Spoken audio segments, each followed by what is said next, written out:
There is a moment every truck owner eventually hits. You are standing in a dealership service bay.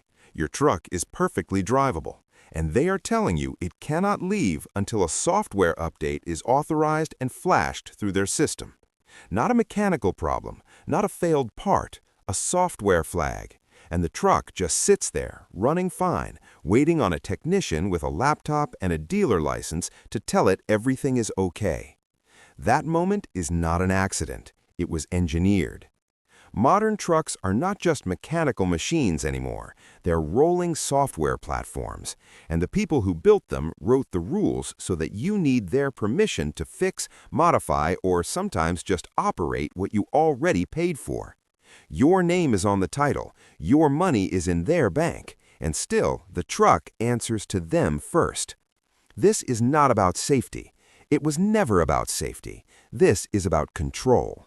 And a growing number of mechanics, shop owners, and everyday truck drivers are pushing back the only way that actually works, by going mechanical, going older, or going off-grid entirely. Let's talk about what that actually looks like. Start with emissions systems. The modern diesel pickup has a DEF tank, a diesel particulate filter, a selective catalytic reduction system, and an EGR system all working together. When any one of those components throws a code, the truck will derate. It will limit power and sometimes limit speed. In some configurations, it will eventually enter a no-start condition if the fault is not cleared. That is not an exaggeration. Certain configurations of those systems will put a truck in park if the SCR fault reaches a threshold count. You did not buy a truck with a countdown timer built into it, but that is what some of those systems functionally are. The repair for a clogged diesel particulate filter can run anywhere from $1,200 to over $4,000, depending on the truck and who you use. A failed DEF injector on a late-model diesel work truck is not a parts store fix. It's a dealership fix, or a very well-equipped independent shop with the right scan tool and the right software access. Most roadside mechanics cannot touch it. Most farm shops cannot touch it. You are stranded not because the engine failed, but because a sensor that monitors a fluid injection system tripped a threshold. Mechanics know this. The guys who've been turning wrenches for 30 years know that the engine itself is often fine. The engine could run another 200,000 miles. The problem is everything wrapped around it. And what they don't tell you when you're signing papers on a new diesel is that some of those emissions components have a functional service life that does not match the rest of the truck. A diesel particulate filter on a truck used for short-trip towing or in-town hauling can clog faster than the warranty covers. You can regenerate it, you can force a regen, but forced regens have limits, and eventually the filter loads up past what a regen can fix, and you are writing a check. That's when the conversion conversation starts. There are two directions people go. The first is deleting the emissions equipment entirely, which exists in a legal gray area that varies by state and use case, so that decision carries real risk depending on where you live and what your truck is registered as. The second direction, and the one that's growing fast among owners who want to stay legal but want to stay in control, is going older. Not older as in a compromise, older as in a deliberate choice. A pre-2007 diesel pickup does not have a diesel particulate filter, does not have DEF, does not have an SCR system. The emissions equipment on those trucks is simpler, more mechanical, and in most states exempt from the same testing requirements that govern newer trucks. You can buy a 2005 or 2006 diesel in excellent shape, maintain it yourself, source parts from any number of suppliers, and drive it indefinitely without worrying about a sensor shutting down your workday.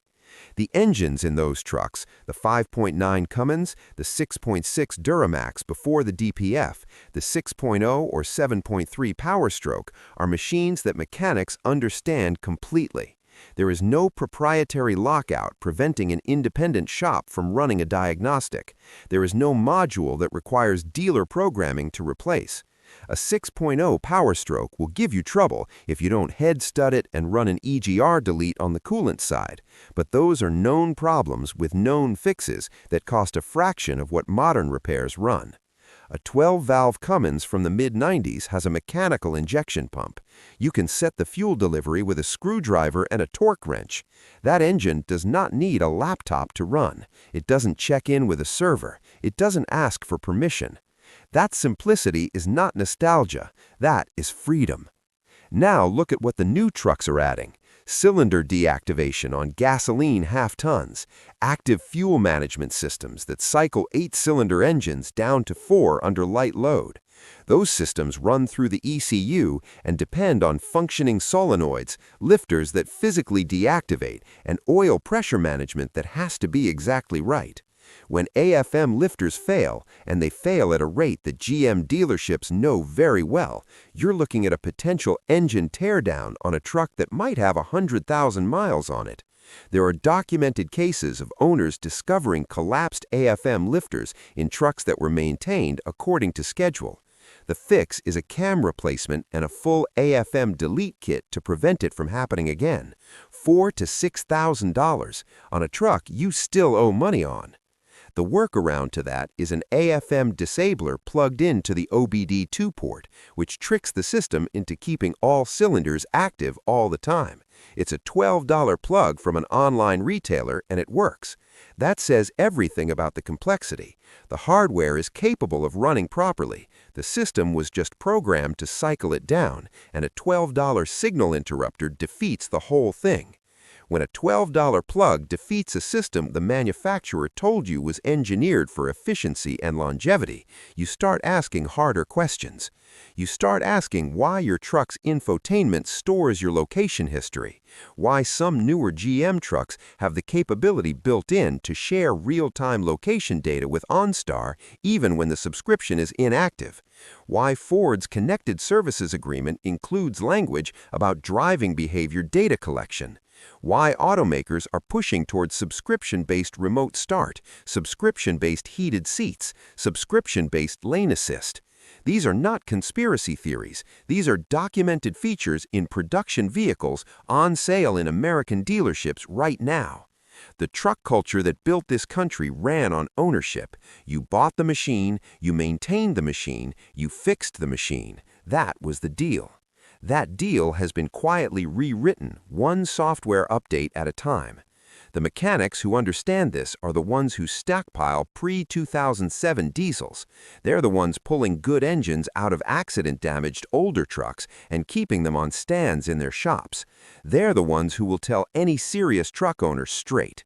The best heavy hauler you can own right now might be a well-maintained older truck with known mechanical issues you can fix yourself, rather than a new truck with unknown software problems that only a dealership can touch. The pushback is real, and it's growing.